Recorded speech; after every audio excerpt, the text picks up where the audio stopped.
Ya, modalnya tadi kan iman jelas di hati kita masing-masing, ilmunya harus kita pahami, lalu kemudian akhlaknya nanti pengeterapannya ketika kita ada di sana. Nah, kita akan mulai dengan mempelajari ilmunya kayak apa sih. Nah, umroh itu simpel sekali karena rukunnya cuma 5. Gampang. Rukunnya cuma 5. 1, ikhram. Ya, ikhram itu kalau laki-laki ya pakai 2 lembar kain yang tidak boleh berjahit, ya. Tapi kalau perempuan ya sama dengan mukena, sama dengan jubah yang dijilbabi. Cuman kalau jenengan ngapunten, kalau jenengan posisi ikhram seperti jenengan itu masalah. Seperti ibu juga masalah. Kenapa? Karena jilbabnya itu di sini. Ini aurat. Makanya kalau menempatkan ikhram baik dalam bentuk jilbab atau dalam bentuk mukena, yang atas harus begini. Ya, makanya orang tua-tua kita dulu itu luar biasa kalau bikin mukena ada segitiganya itu nggone janggut, gitu. Iya, nek janggut gak usah diwadahi, tapi janggutnya wedok itu duduknya no. Maka kalau jenengan nangkepnya di sini tidak sah. Ya, karena ini adalah aurat. Ini kilo ketokane sepele tapi ada wong gak ngerti, sumpah iya. Gimana bang? Mungkin. Dan itu tidak hanya untuk urusan umroh, sholat juga begitu. Kalau jenengan sholat kemudian mau kenanya ada di sini, itu nggak sah sholatnya karena auratnya tidak full tertutup. Ya, maka harus di sini, Ya, ini harus tertutup, ya, harus tertutup. Belakangnya apa ini? Ya, pokoknya mau mari ya. Ya, itu harus tertutup ya. Repot kadang-kadang membahasakan. Ya. Oke, nanti kita lebih detail lagi. Yang kedua tawaf. Kemudian yang ketiga sa'i. Yang keempat tahallul, yaitu potong rambut. Kemudian yang kelima adalah tertib. Kalau tertib itu bukan sebuah perilaku, tapi itu penjelasan bahwa untuk rukun 1, 2, 3 itu harus berurutan, tidak boleh dibolak-balik. Dibantu kak bahasa sekusnya mentak sa'i dhisik wae ora oleh. Ku jenenge gak urut, gak tertib.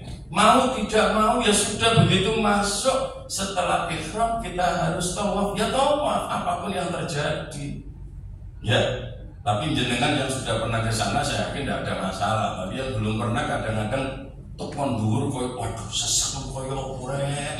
Ternyata begitu dimasuki ya biasa-biasa aja kok. Tidak ada apa-apa, ya biasa-biasa aja. Tidak usah takut, tidak usah khawatir.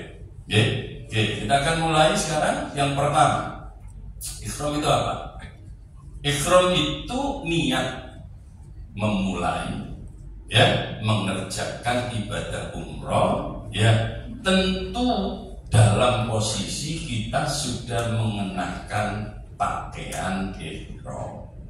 Jadi niatnya sudah dalam keadaan berpakaian ikhram.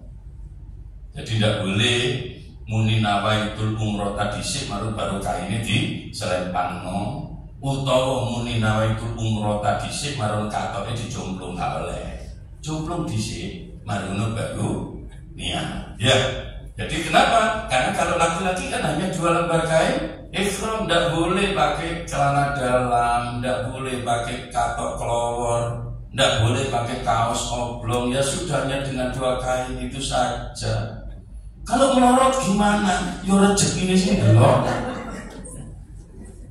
Apa begitu? Tidak mungkin melorot. Makanya kain ikhram kita itu sudah dikemas sedemikian rupa, bahannya mirip bahan handuk, sehingga mesti singset, ya, mesti seret, apalagi makainya bener. Nah, nanti kita kalau diperlukan praktek pakainya kain ikhram, ya, itu yang ahli satu akhir nanti itu pakai pakaian ihram itu kayak apa. Kalau ibu-ibu tidak usah repot, kenapa? Sama saja dengan sholat. Ya, boleh pakai daleman, boleh. Kalau ibu-ibu bebas, kalau bapak-bapak nggak boleh. Makanya lalu ketika pakai bawahan itu harus hati-hati. Kalau tidak benar, maka boleh jadi pas mekangkang ketok arek. Ya, nanti arek kan untuk beli. Ya, nanti ucul repot dari kurungan. Ya, makanya harus hati-hati nanti ketika makainya. Oke. Kemudian cara pelaksanaannya yang tadi saya sebut, jika sudah sampai mikot makani. Apa mikot makani itu? Batasan tempat. Maka segera pakai pakaian ihram dan berniat untuk umroh supaya kita gampang. Jangan cari yang sulit atau cari yang gampang. Yang mau cari yang sulit angkat tangan. Cari yang gampang aja ya. Cari yang gampang aja, yang penting tetap sah dan ada rujukannya. Nanti pakaian ihramnya makainya di Jeddah, tidak usah di pesawat.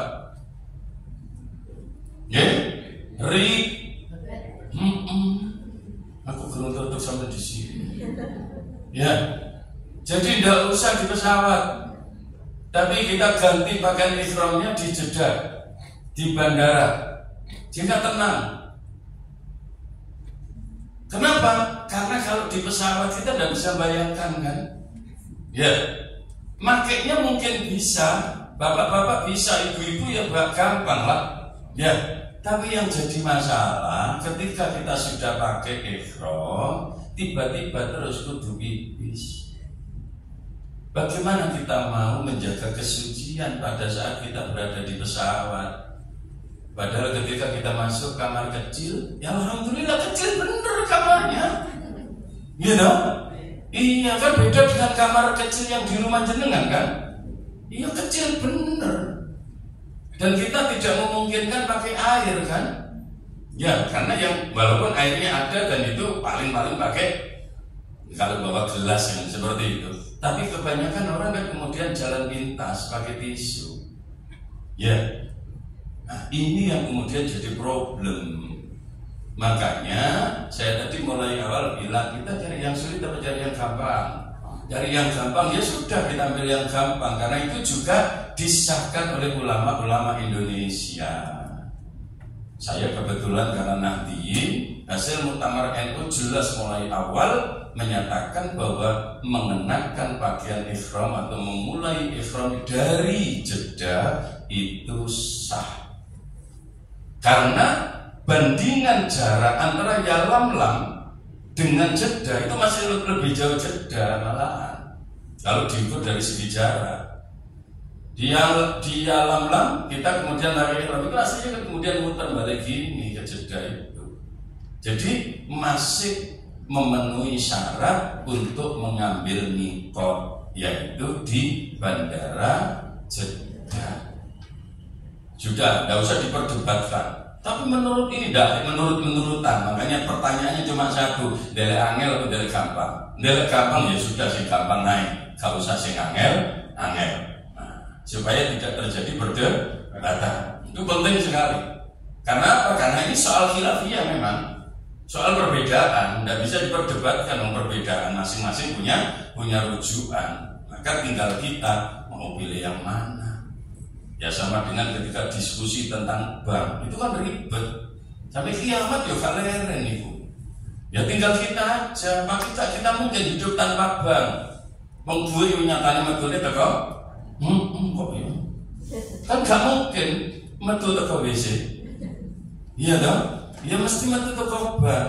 Maka kemudian ada beberapa pendapat. Kita cari mana? Ya cari yang gampang aja, yang penting tidak sembrono. Artinya asal ada rujukannya, kenapa tidak? Kan begitu. Nah, itu yang paling penting. Ada cantolan hukumnya, ya biar tidak sulit. Kemudian tadi yang niatnya sudah saya praktekkan, nawaitul umrata wa ahramtu biha lillahi ta'ala. Terus nek wayahe niat kok lali ya opo? Gak usah khawatir. Ya, tidak usah khawatir. Kenapa? Ketika kita berada di Bandara King Abdul Aziz, kita ganti pakaian ihram, tidak usah niat dulu, segera kita masuk bis. Di bis nanti kita niat bareng-bareng. Itu niatnya nanti tak tuntun. Ya dong. Jadi nek lali ono sing nuntun. Nek eling niatnya atau dewi kapo. Nah seperti itu. Jadi tidak usah khawatir, hal-hal yang seperti itu gampang. Termasuk doa-doa jadi kan buat saya kita dapat ngapal lo bareng gak melu ujian apa. Emang mau ujian nasional ngapal lo bareng. Terus kalau saya dihafal no. Nek iso maca ya sesuk diwaca. Nek gak iso maca bandani amin ngono ae wis. Aku tak ndonga sampean amin tok wis ngono ae. Cuma amin tambah ya robbal. Iya cek gak padha karo pilpres. Ngono lho maksudku. Iya toh? Amin tok ae. Akhire sing situ krana duduk wong amin, muring-muring. Kae mau kok amin tok ae. Ganjar ngono ae. Kan kacau kan. Makanya amin ini lengkapi. Amin ya robbal alamin. Mesti gak padha kan begitu ya. Ya. Biasanya kak ini kak guyu jadi. Insyaallah. Nah, kemudian setelah kita pakai ihram, sudah niat ya, sudah niat. Amaikul umrah wa ahramtu biya lillahi ta'ala. Kita punya rambu-rambu, larangan. Larangan itu tidak boleh dilanggar, ya, tidak boleh dilanggar di masjid saja. Karena langgar dengan masjid kan beda lah ya. Tidak boleh dilanggar, tidak boleh. Ya, kalau dilanggar kena dam. Ya. Kena dam, lumayan damnya. Ya, seekor kambing. Ya, piro ya, kira-kira ya bangsa 500 real. Terus duit dam kan sampai aku mulai. Tidak, saya berharap tidak ada yang kena dam dengan berhati-hati. Ya. Ini larangannya. Yang pertama, kalau sudah berihram, sudah niat. Untuk laki-laki tidak boleh nutup kepala. Untuk perempuan tidak boleh nutup wajah. Maka maskeran tidak boleh. Ya, maskeran tidak boleh. Lo dulu waktu COVID kok pakai masker darurat. Itu karena situasi dan peraturan. Ya. Tapi alhamdulillah sudah agak berjalan lama, sudah tidak pakai aturan masker. Aman, bebas ya. Jadi untuk laki-laki tidak boleh nutup kepala. Nutup kepala itu apa? Ini tutup kepala, kopiah. Apalagi tutup kepala? Topi. Apalagi tutup kepala? Sapu tangan ditempelkan dengan sirah. Nah, itu juga tidak boleh kalau ihraman. Kalau payungan nggak apa-apa, karena payungan itu tidak menutup kepala. Karena dia tidak menjadi bagian dari pakaian yang menempel di tubuh, itu kan beda jauh. Nah, jadi ini harus dipahami. Nah, besok itu kabarnya panas, tapi panasnya matahari tidak akan sepanas hati. Percayalah. Tengah tenang. Mulane kau usah mikir panas, ternyata ning kono panas-panas yo diterjang wae. Mosok kalah karo wong Kamerun. Nyil-nyil mlebu wae. Ya toh? Insyaallah. Enggak usah khawatir lah. Tapi saya optimis Ustaz, nanti November itu sudah tidak terlalu panas. Optimis. Kalau November ini insyaallah tidak terlalu panas. Ya memang tidak dingin. Tidak dingin jelas. Tapi sudah tidak terlalu panas. Tidak terlalu panas. Baru kemarin memang iya, Agustus September itu waktu saya kemarin Mei itu ya panas, tapi ya enggak menyengat di kisaran September. Saya optimis di November itu enggak terlalu panas, ya. Tapi sekali lagi enggak dingin juga, ya. Jadi harus biasa-biasa baik. Apalagi yang VIP, wis iku hotel wis kate mlaku, sampe nang ndukur diucapno tutup nggone. Iya. Wis teko kamar kono ndak mlebu ngono insyaallah mati. Ora kok tutup masjid malah mati untuk ndukur mlebu. Ya. Karena kalau katanya Ustaz tadi sudah deal kan di sofa seat, yaitu pas persis belakangnya WC 3. Belakangnya WC 3 berdampingan dengan Grand Zamzam. Malah lebih enak di situ daripada Grand Zamzam. Kenapa? Grand Zamzam itu kelihatannya dekat tapi ya jauh. Kenapa? Begitu kita masuk di Mall Zamzam, kita belok kanan, naik lift, lantai berapa turun, kemudian masih jalan lagi, pindah lift lagi. Iku sing tua-tua yang ngeluh ngono kuwi wae. Pemane atik tuwek ijen pisan. Yo gak teko nggone. Ya, tapi hotel kita insyaallah aman karena dari masjid sudah kelihatan, oh itu tidak mungkin keliru. Tidak mungkin keliru, insyaallah begitu. Yang di paket hemat juga tidak sulit karena belok kanan saja. Ya, saja di mana ya? Ajiat ya belok kanan aja, tidak jauh ya, paling kisaran 300 meter. Ya cuma rada munggah titik munggah titik tambah titik. Ya munggah titik. Nah, munggahnya kan titik dong. Iya, sejangkar demi sejangkar. Kan gak mungkin langsung munggah langsung 3 meter kan belum enggak dong. Ya tinggal titik lah. Gue nyenang. Ya. Kemudian yang kedua, memakai pakaian berjahit yang meliputi bagi laki-laki. Ya termasuk contohnya al-qata'u qoloru. Tidak boleh. Sidi itu juga tidak boleh. Makanya pokoknya ngeblong-blong wis kate ngono-ngonoan, langsung cuman kain saja 2 lembar kain ihram. Kalau perempuan tidak boleh pakai kaos tangan. Sarung tangan diusahakan bawa, karena dimungkinkan kita di perjalanan pas gak nggawa ruko, ya, lalu kemudian kita sudah pakai jubah kan, walaupun tidak putih, misalkan pakai jubah, ya pakai jilbab, ya tinggal nambahin sarung tangan. Ibu kan bisa bedakan nih kaos tangan sama sarung tangan? Apa bedanya? Ya, kalau sarung tangan ini kelihatan telapaknya, kalau kaos tangan itu drijine kebuntel situ. Ya, akhirnya drijine podo kabeh jempolan kabeh, mulai gede-gede, kebuntel karo kaos tangan. Ya, tidak boleh pakai kaos tangan. Kemudian yang ketiga, pakai wangi-wangian. Jadi kalau sudah niat tidak boleh pakai wangi-wangian. Ya. Nah, problemnya muncul sebelum kita berniat, kita boleh pakai wangi-wangian. Jadi misalkan dengan pakai pakaian ihram belum niat, kemudian semprot wangi, nanti sak botol entek. Yo mulai kondukur sampai ngisor, semprot kabeh sampai sak botol entek. Supaya apa? Wangi. Boleh karena belum niat. Tapi lu mana dhisik, mumpung durung. Yang jadi masalah itu kan begini.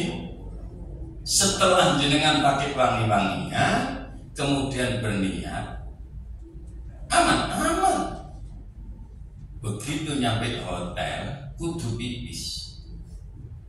Kira-kira nek pipis dicoblong napa ora? Nek pipis kira-kira bajunya dilepas gak? Dilepas. Ketika pipis di kamar mandi, bajunya dilepas. Setelah itu baju ini tidak boleh dipakai lagi karena masih wangi.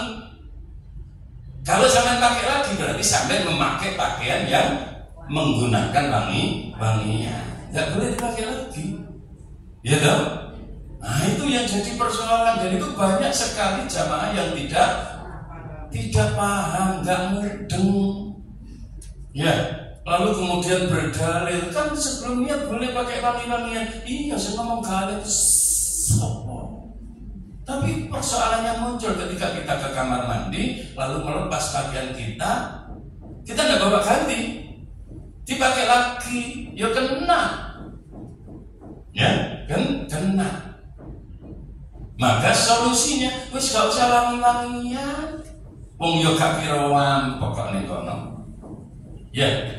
Makanya bawa baju ganti tidak usah kakek, harus naik perlu situ gantung kepuh wae sebabnya. Gak apa-apa, sumpah lo gak kerambak. Karena di sana tidak ketemu keringat dok ya. Panasnya panas kering. Ya dingin pun dingin kering. Jadi pakai pakaian 3 hari lo gak ganti gak apa-apa. Ngono gak ngomong tak praktek kenapa itu. Tapi nggak kami gak usah kakek supaya koper cek bisa dinyanyi oleh. Ya. Lah nek kapan sampe teko Mas nggo ganti akeh wis kebet kopere. Engko arep tuku apa sampean? Wah, dae ka ono. Ya, jatahnya cuma 25 kilo. Anjene disengaja malah kopre cilik ngono ku. Ya baik akeh-akeh maksudnya. Ya, kalau koper haji kan besar.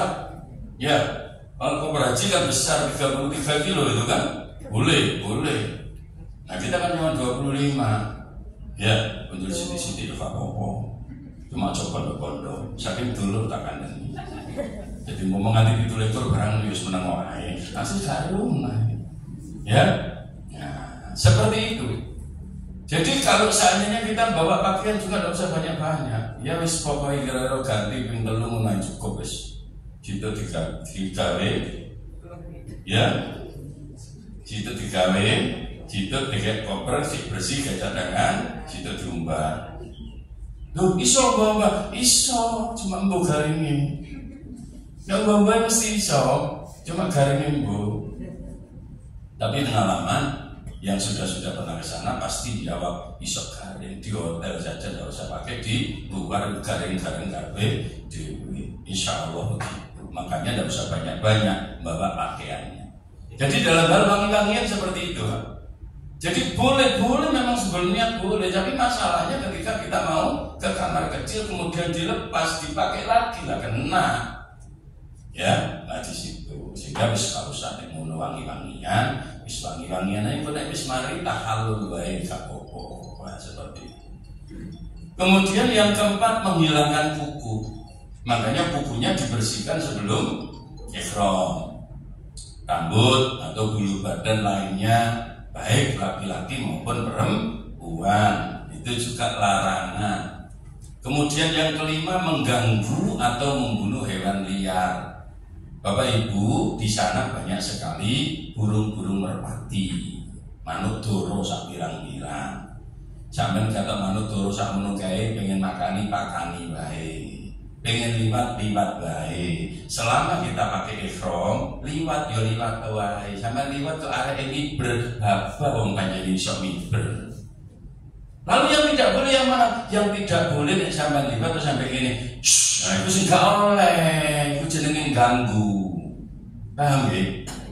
Dadi nek geso gak oleh. Tapi liwat ke arah ini berdiri bapak wong panjenengan duwe suwiwi. Duwe suwiwi yang mesti miber. Kalau sampai gak duwe suwiwi, mulane kan gak iso miber isane miber yo numpak pesawat akhirnya miber teko kono. Nah, seperti itu. Jadi kalau liwat ya liwat saja gak apa-apa. Makani ya makani aja. Tapi jangan sampai gurah. Itu enggak boleh. Itu termasuk kategori mengganggu. Kalau membunuh lebih parah meneh. Wah, manut samono kae. Gua mulai lumayan iku burung dara penyet. Oh. Lumayan burung dara penyet. Oke. Kemudian yang keenam, mencabut atau memotong tumbuhan tanah haram. Insya Allah kalau ini aman karena kita sebentar. Beda dengan haji. Kalau haji memang tangannya rada ngrepel. Apa lain? Nah kan ono mabit barang. Ya, gak terima mabit tok, ya mau bantu mabit barang kok ya. Ya toh, di Mina bernalar. Ya kan? Di Musdalifah. Bahkan di Arafah pun walaupun konsepnya tidak bermalam tapi faktanya bermalam karena kita diberangkatkan H-1. Nah ini kono kan saya akeh suket di siji mbek biyen kalau suket blas sing ono watu. Sakniki mboten trimo watu suket sak pirang-pirang lalu kemudian takane gretel moro njabut padahal masih ihraman kena dah. Tapi kalau umroh tidak ketemu yang begitu karena kita hanya langsung menuju hotel, dari hotel langsung ke Masjidil Haram. Jadi beres insya Allah. Ya. Kemudian larangan yang ketujuh akad nikah, tambah aman. Ada yang punya berangkat lalu nikahan di sana? Ada nggak kira-kira? Kita nikah ono, sehingga dinikahi loyo sopo kan mengarai kanan kono. Jadi aman. Yang kedelapan, nah ini sing double hati-hati ya. Sing kamar double hati-hati, sing wong buruan. Siapa itu? Yang kedua siapa saja? Abarofi. Terus jenengan ya. Berarti 3 ya. Jenengan juga 4 ya. Yang kamar double ya harus hati-hati. Itu aja ya. Kenapa tidak hanya sekedar bersetubuh yang dilarang, termasuk pendahuluannya juga tidak boleh. Mukadimahnya saja tidak boleh, apalagi isinya. Ya dong? Ayo bungkusnya tak lo gak oleh. Apa mana jeruane. Nah, tapi insya Allah tak dulu umur kayak bisa akeh. Jadi insya Allah aman terkendali ya. Ya kita sih double kan ibarat dino terus jam luru kabeh. Malah ketane Abarofi wis ora jam 4 ketane. Ya insyaallah, tapi adungane dawa umur kabeh nggih. Kon dawa umur seger waras rezekine akeh ben iso umroh bolak-balik. Alhamdulillah. Nggih. Kemudian yang ke-10, ini rada rawan. Makanya mulai sekarang beli gembok khusus untuk lambe. Ya, jadi lambe ini digembok biar tidak berbicara kotor, tidak berbicara hal-hal yang menyakitkan orang, tidak berbuat keji, tidak berbuat jahat. Wis nek ono apa-apa, wis kepareng ngalah. Jarine nek terjadi sesuatu benturan, sing paling aman gawe resep sing waras. Apa ya? Berarti sing gak ngalah.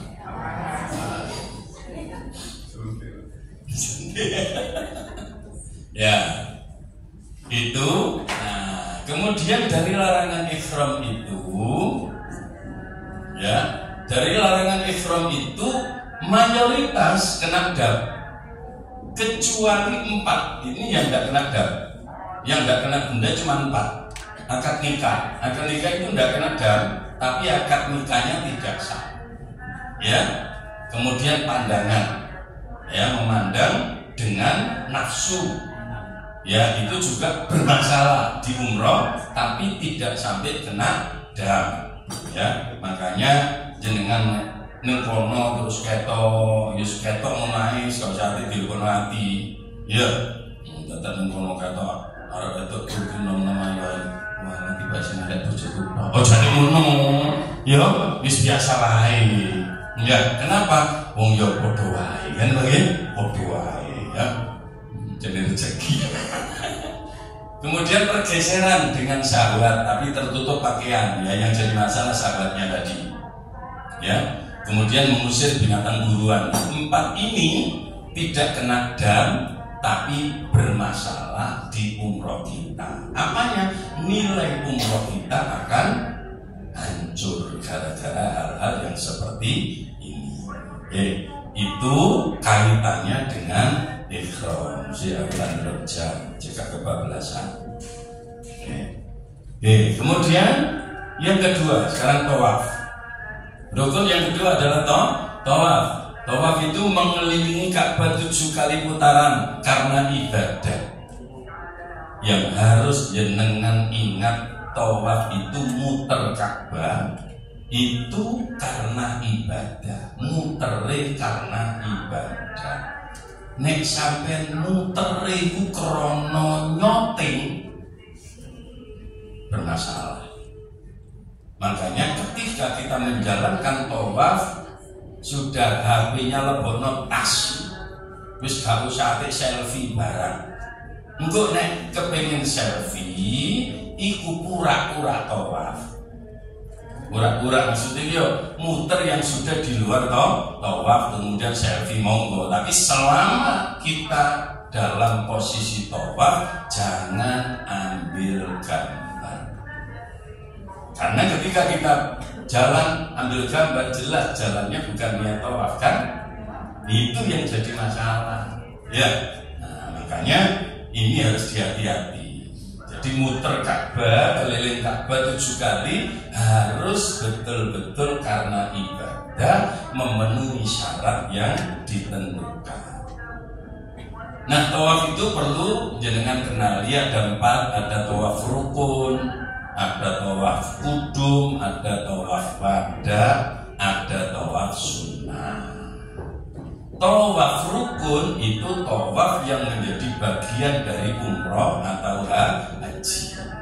Ya, itu tawaf rukun yang termasuk rukunnya umroh. Kemudian tawaf kudum itu apa? Tawaf kudum itu tawaf yang dilakukan pada saat awal masuk Masjidil Haram. Nah, kita tawaf kudumnya langsung menyatu dengan tawaf rukun karena ketika kita masuk memang sudah dalam posisi kita ihram. Jadi tidak sendiri tapi sudah masuk ke rukunnya. Lalu nanti yang akan kita lakukan adalah tawaf. Nah, tawaf apa ini? Tawaf wada. Tawaf wada itu yaitu ketika kita mau pulang ya. Saya tidak pernah mau pulang. Jadi kalau di sana itu jenengan mau pulang ojo niat mulai. Nggih, Gusti kula tak nyambang anak kula rumiyin, nggih kula tak ngerti malih anak kula jahe. Ya syukur-syukur bareng sareng.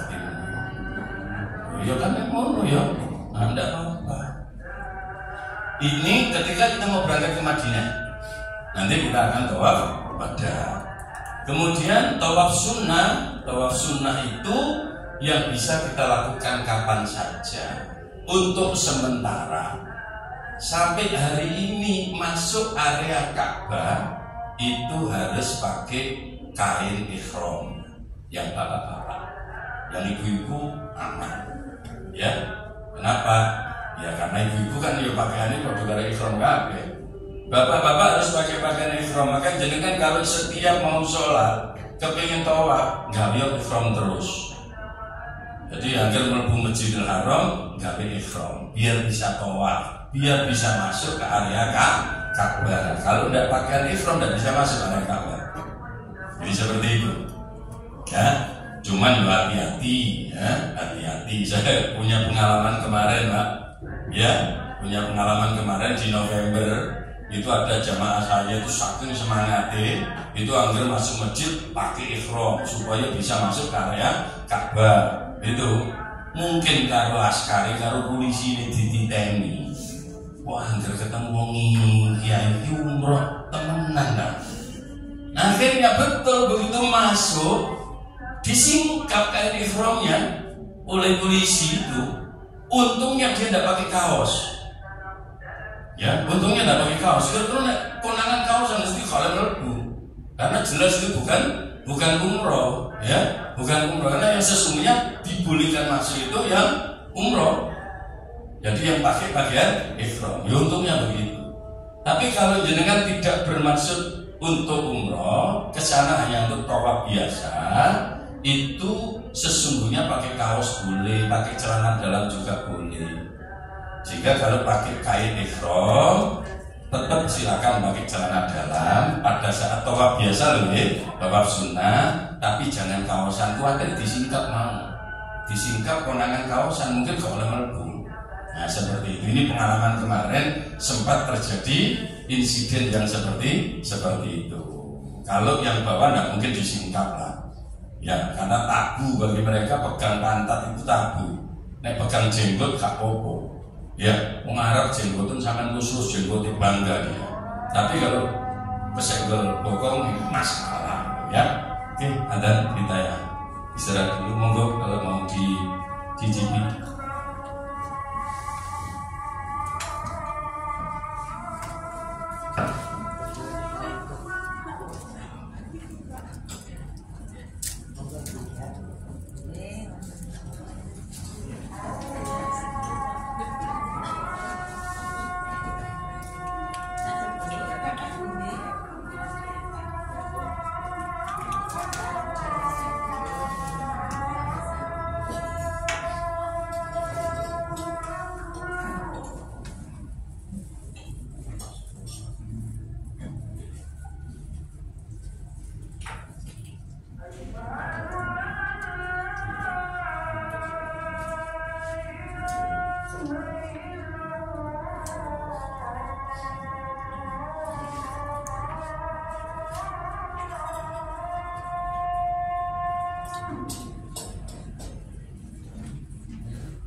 Sampun diterasaken. Sampun. Ya monggo kali nyantai-nyantai kali kecapan ya mboten apa-apa. Nggih. Sawangan yang tegang. Oke. Jadi kita terusakan. Jadi untuk tawaf seperti itu. Nanti untuk tawaf sunnah, dengan yang kepingin setiap hari tawaf sunnah bisa, tapi syaratnya di sana memang harus pakai pakaian ihram. Untuk tawaf sunnah dengan pakai pakaian ihram itu bukan niat ihram, tapi hanya pakai kain ihram saja, sehingga pakai daleman boleh, pakai kaos boleh itu. Baik, kita lanjutkan sekarang yang lanjutnya kaitan dengan tawaf. Ini perlu panjenengan pahami. Apa? Pertama, niat tawaf ya. Untuk tawaf selain rukun, ini niat ini harus. Jadi kalau panjenengan mau tawaf sunnah, maka harus berniat di saat berada di Hajar Aswad.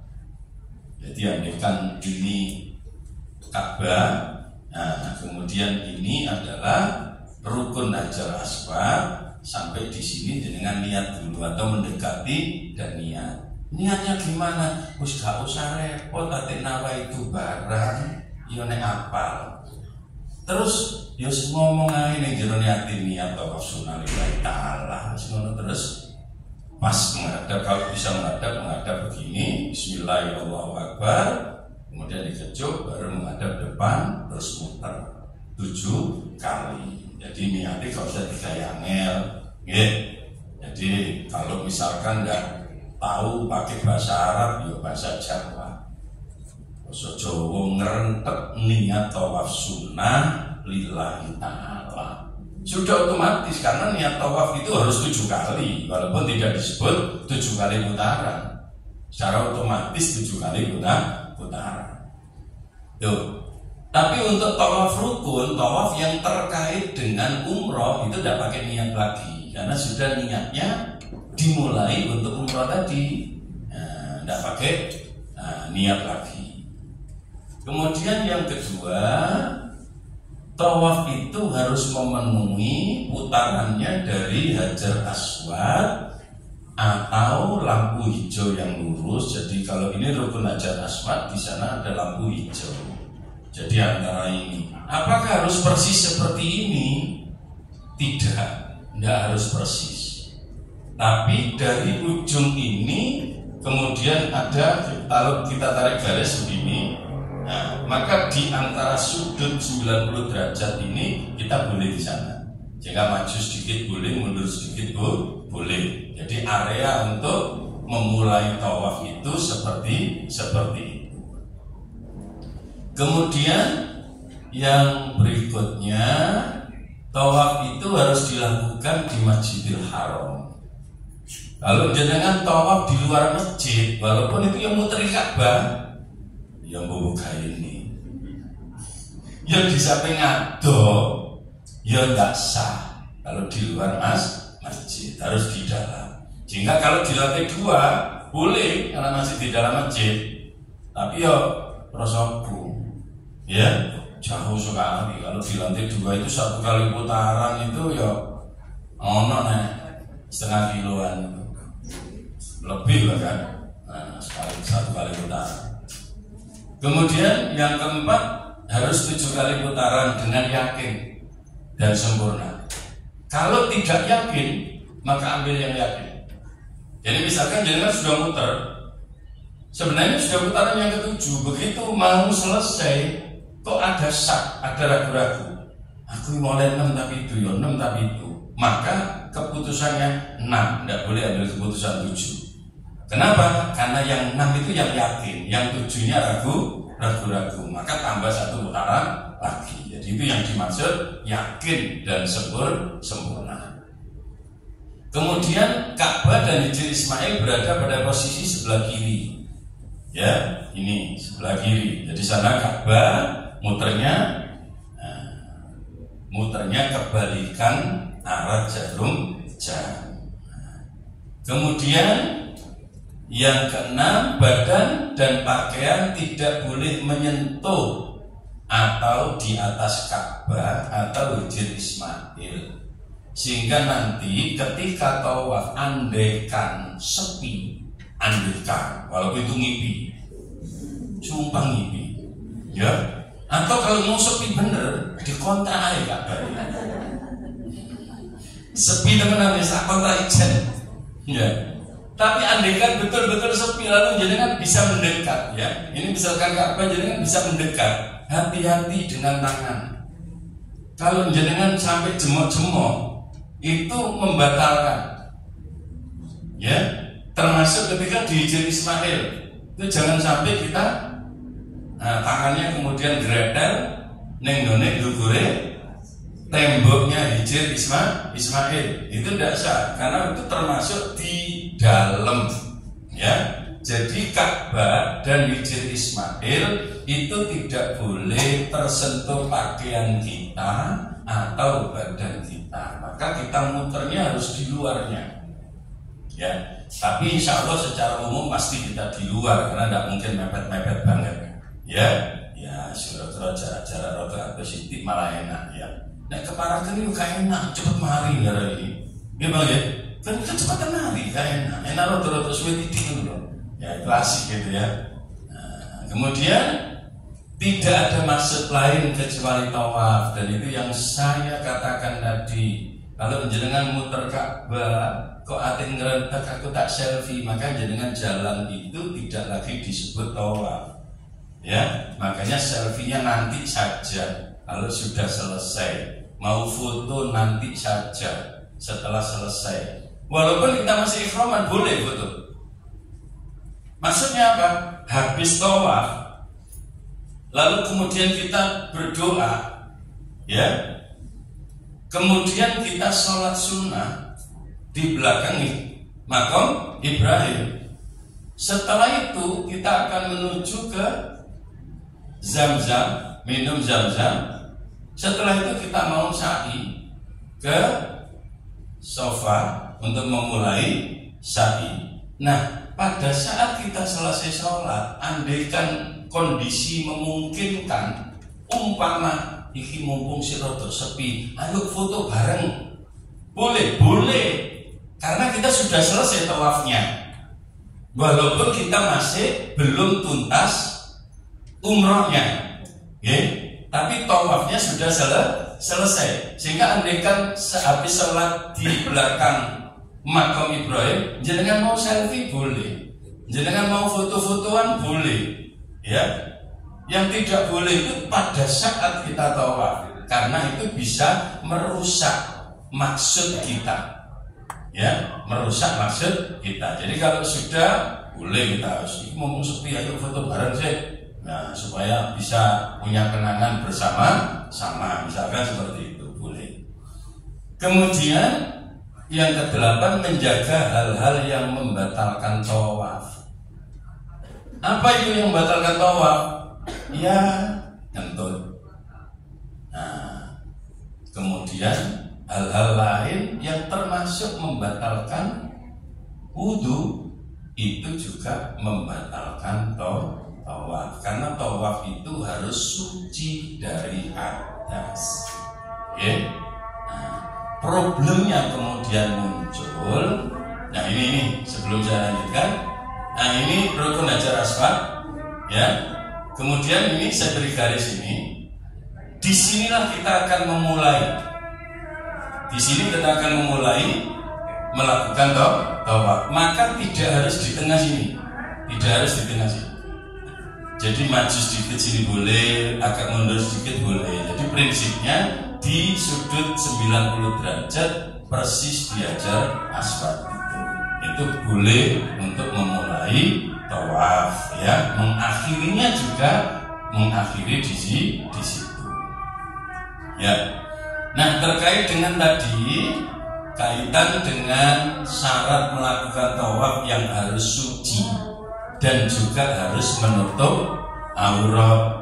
Makanya tadi yang menjadi catatan saya, ibu-ibu, kaitannya dengan janggut, ya, janggut. jenggot atau dagu?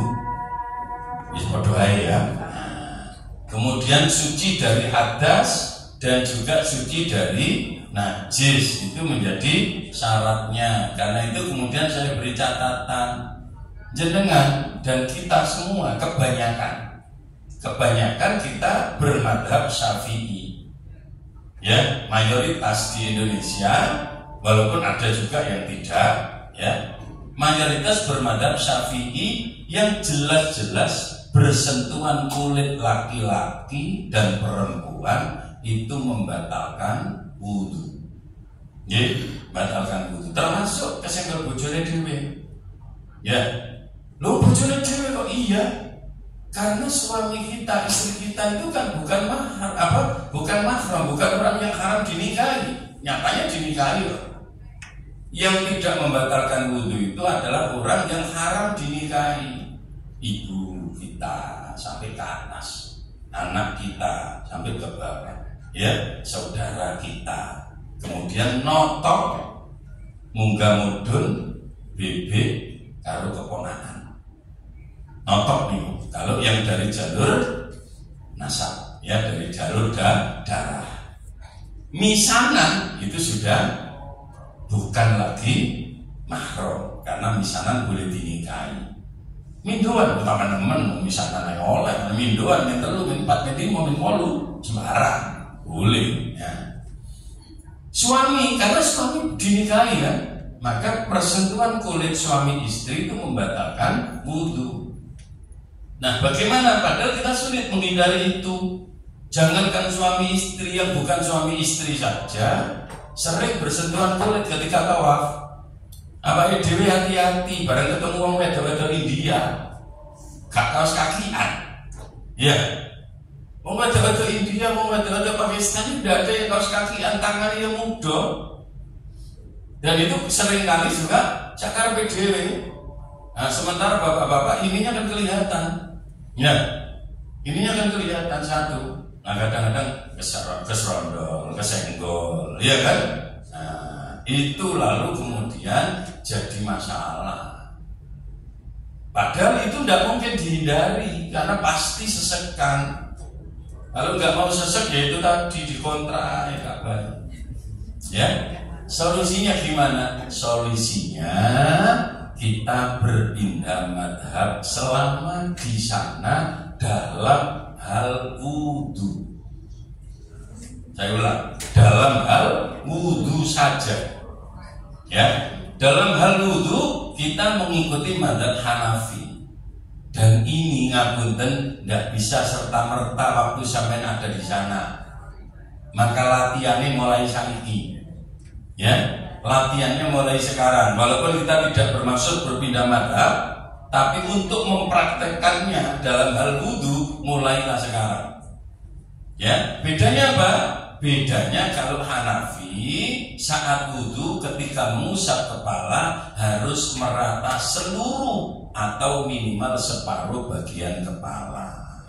Nek Syafi'i lah tul menutup wis oleh. 3 rambut tul menutup oleh, ndukur kena, mburi kena, samping kena.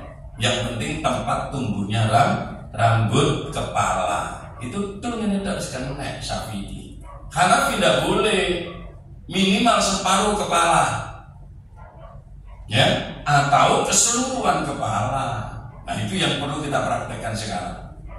Loh, saya kan masih Syafi'i di sini, kenapa harus seluruhnya? Iya, karena kalau Syafi'i itu 3 helai rambut cukup, tapi disunahkan seluruh kepala.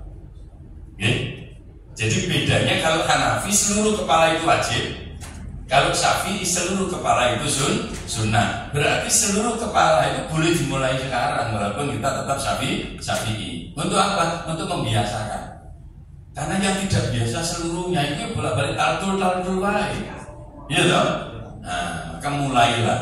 Jadi gimana seluruhnya itu? Seluruhnya itu ya begini. Kalau namanya seluruhnya itu ini karena mengusap, bukan membasuh.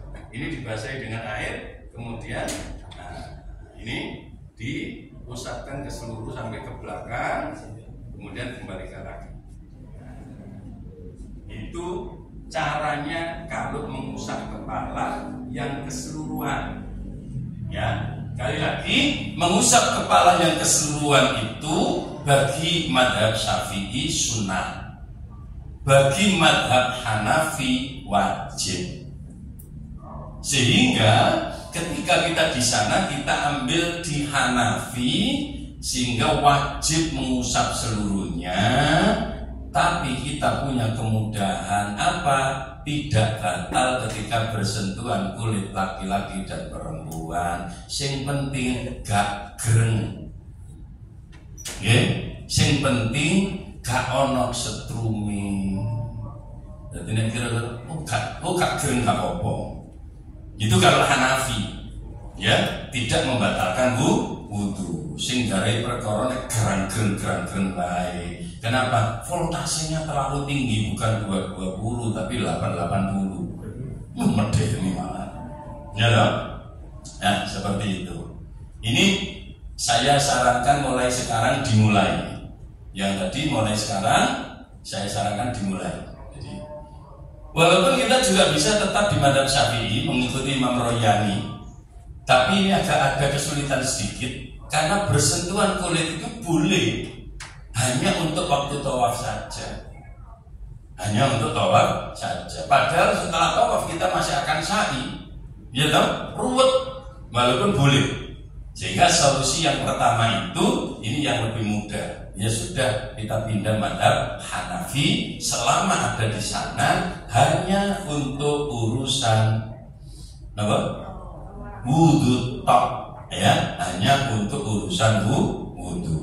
Wudu itu ya tentu syarat rukun, kemudian batalnya wudu keseluruhan kita ikut Hanafi. Tuh.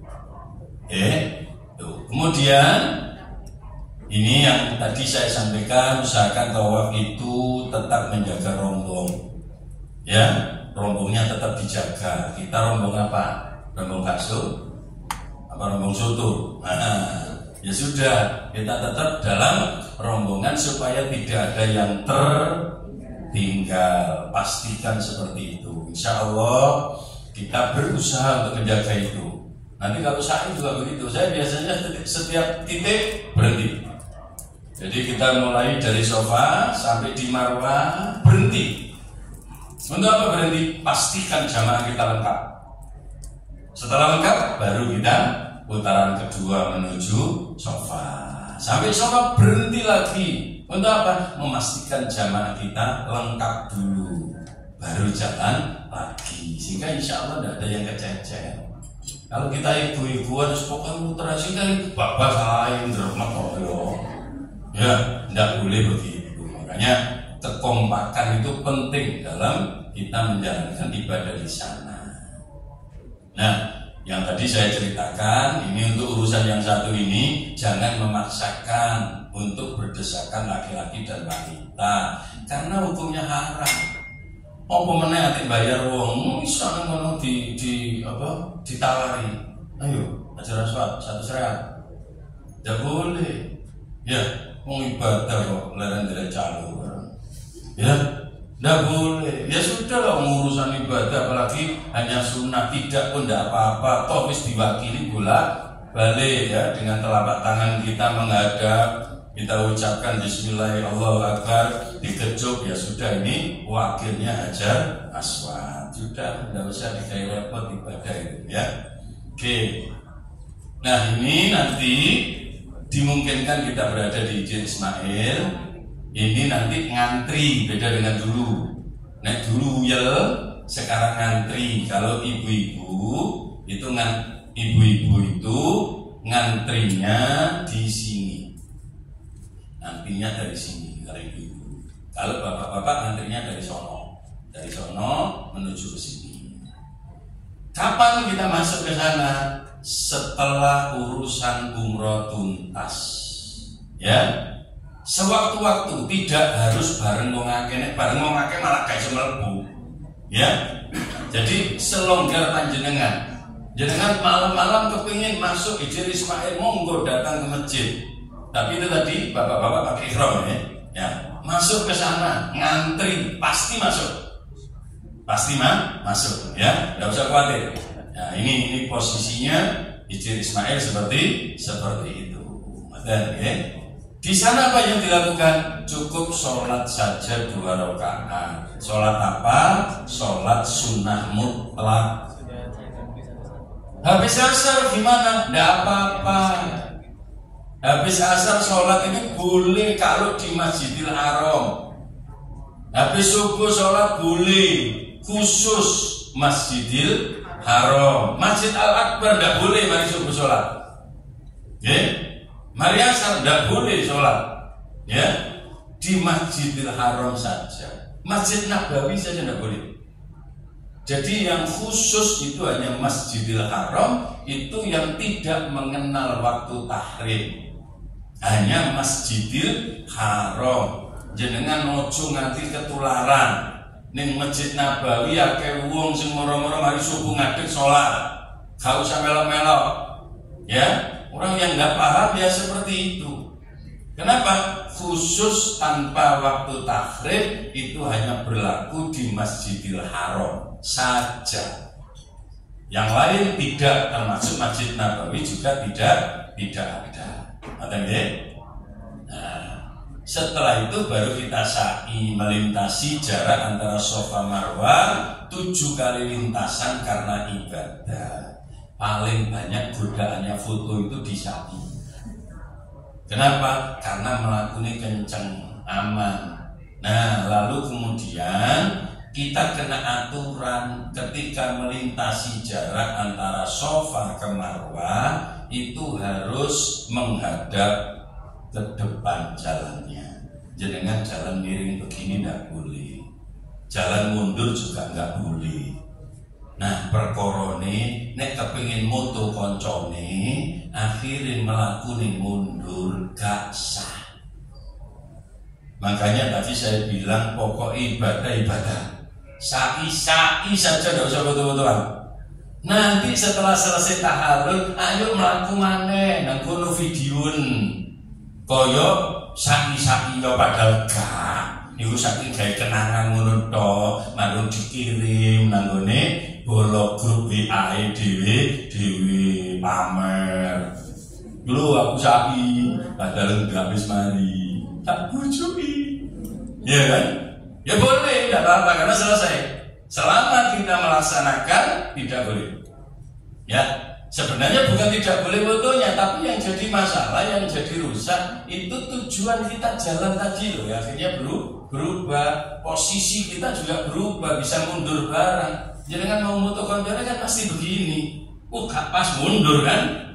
Nah setelah itu selesai balik lah dari sini ke situ tadi tidak sah karena berjalannya mundur. Supaya sah kudune balik rono sik maneh.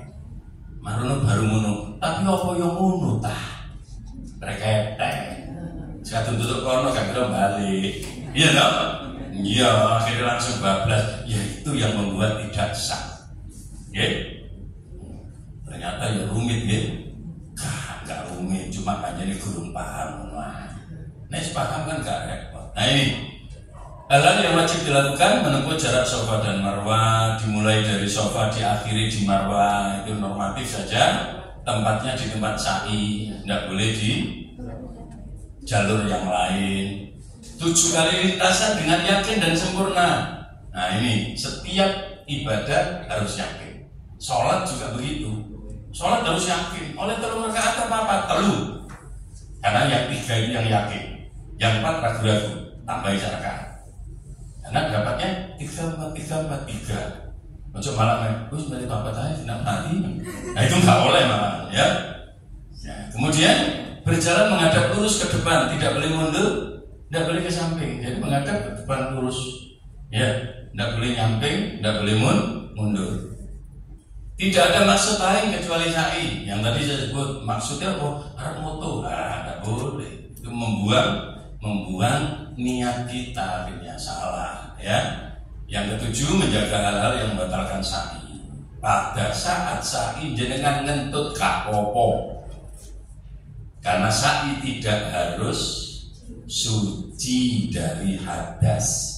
Cuma nek ngentut usaha no ojo suarane.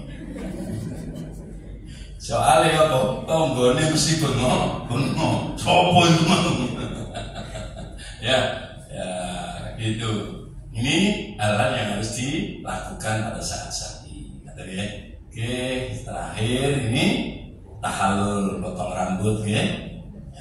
Setelah sa'i kita potong rambut, melepaskan diri dari ikatan ihram. Ya, syaratnya melakukan tahallul harus orang yang melakukan ihram haji atau umroh. Sampai kau oleh menang-menang ke umroh ke haji, aku tak tahallul, kau menangku. Tahallul ya wong sing umroh atau wong sing haji. Kemudian sesudah melaksanakan semua rukun dengan sah, ya, tuntas semua dengan sah. Kemudian yang ketiga, menghilangkan rambut kepala minimal 3 biji. Jadi nanti prakteknya lanang motong lanang, bareng ngono boleh sing lanang motong istrinya. Tapi yang dipotong rambutnya, jangan jilbabnya. Ya, itu. Kemudian pelaksanaannya untuk tahallul umroh, yaitu sesudah selesai melaksanakan semua rukun umroh, ihram, tawaf dan sa'i, lalu gunting rambut. Yang lebih baik dilakukan di Marwah. Walaupun seandainya dilakukan di hotel juga boleh tahallul itu, cuma kurang afdol. Sing afdol ya di tempat sa'i, yaitu di Marwah. Di Marwah nanti kita potong rambut. Tapi sekali lagi kondisional. Kita lihat jam, lihat situasi. Kalau jamnya sudah dekat masuk waktu sholat, itu mesti diubah. Tidak boleh. Dan itu nanti tetap kondisional. Kita lihat situasinya kayak apa. Sebisa mungkin tetap mengikuti petunjuk. Ojo dewe itu sing garai rontok kacaku balaku itu kan. Ya nek dewe akhirnya rumangsa wis mari ucul, mari ono kancane goleki, kepegelen goleki, wis jaro salah dhewe kok ucul lha iku nang hotel. Mari tutup hotel, jare guru teko tiba ilang. Sampai tanggung jawab. Ya, makanya Anda tetap ikuti petunjuk, ikuti instruksi supaya kita tidak salah. Oke? Lalu yang paling akhir tertib, gak ada masalah, tertib itu berurutan saja. Oke, sampai di situ ada yang mau ditanyakan?